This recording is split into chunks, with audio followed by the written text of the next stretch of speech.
battlefields are known for a few things, and most of them don't exactly scream fun. Between the pops and bangs of heavy artillery and adrenaline-fueled chaos soldiers might enter into, it's hard to find beauty or peace in places afflicted by war. When a Virginia-born Marine came face-to-face with a strange dog in a strange land, he didn't know if the feral pooch would lash out or wag its tail. What happened next, however, would change both their lives in the most beautiful of ways. Craig Grossi always felt like he was born to serve his country as a U.S. Marine. It was a path he pursued seriously, and eventually an honor he earned. In the summer of 2010, he was deployed to Afghanistan. There, Craig's task was to collect intelligence while protecting his position, a complicated task because as soon as he and his regiment arrived, they were confronted with all the dangers of war. The U.S. Marine base in Sangin was a death zone. There were bullets flying and RPGs exploding all around. This wasn't the only thing making life in this foreign country so dangerous either. To make matters worse, the temperature in the Registan desert could reach up to 115 degrees. Craig was strong and brave, but his nerves were demolished by the assault against his senses and his constantly pumping adrenaline. In a quiet lull between the volleys of bombardment, Craig took the time to clean and check his rifle and to prepare himself something to eat. That's when, out of the corner of his eye, he noticed a stray dog loitering around the edge of the base. Many of the feral dogs prowling the villages of the Afghan desert were vicious or rabid, but this dog demonstrated something completely different. His friendly demeanor was a stark contrast against the harshness of the base. Despite being previously instructed not to interact with any dogs in the area, Craig felt a pull on his heartstrings that he couldn't ignore. He took a chance and offered the pooch a piece of beef jerky, waiting nervously to see what would happen next.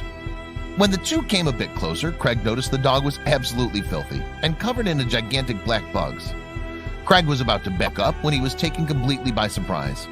The dog began frantically wagging his tail.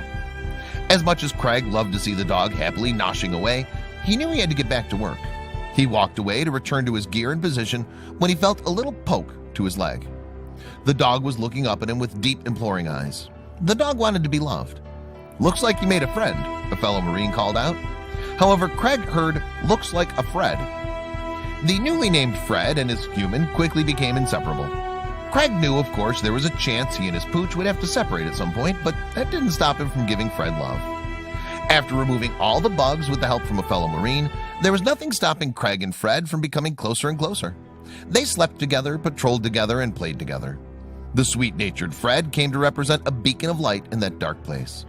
For the Marines on Craig's base, Fred came to be the embodiment of all they sought to protect. However, Craig's tour of duty was coming to a close, and he was in no way ready to say goodbye to his new dog. Their bond was too important to him. That's when he began to hatch a plan. Soon, Craig and his comrades were to be flown in helicopters to Camp Leatherneck, a place for Marines to rest. If he could smuggle Fred on board, he knew he might be able to stay with the dog longer. A few days later, the choppers arrived. Even Craig's sergeant was willing to help transport the dog, so the plan was set in motion. However, as the helicopters landed, Fred was nowhere to be seen, and it was time to go. Suddenly, Craig felt something at his heel. It was Fred.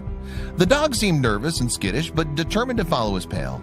And even though Fred was frightened, Craig took it as a sign. Fred was ready to accompany him anywhere, and the Marines and the pooch took off together. However, even when the regiment arrived at Camp Leatherneck, their problems were far from over. Fred needed to be hidden, and Craig needed to get him the paperwork so the dog could fly to the U.S. There he could stay with Craig's loved ones until his return. In the following weeks, Fred made frequent visits to the vet to get authorization. Before he could get the A-OK, however, the time came for Craig to return to the battlefield of Sangin.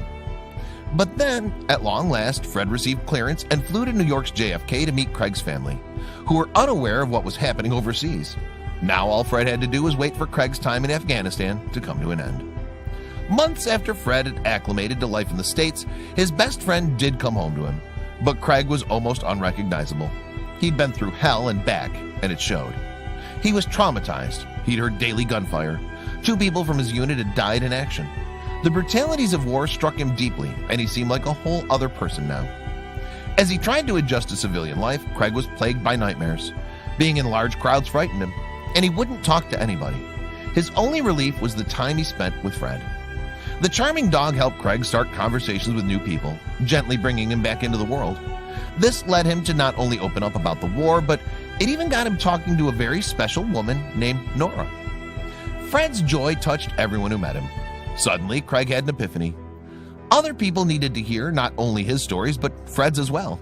Fred's stubborn positivity saved both their lives, and perhaps that mindset could save others too. In those difficult moments in which everything seemed to be falling apart, Fred's example became a way for Craig to remember that there was good in the world.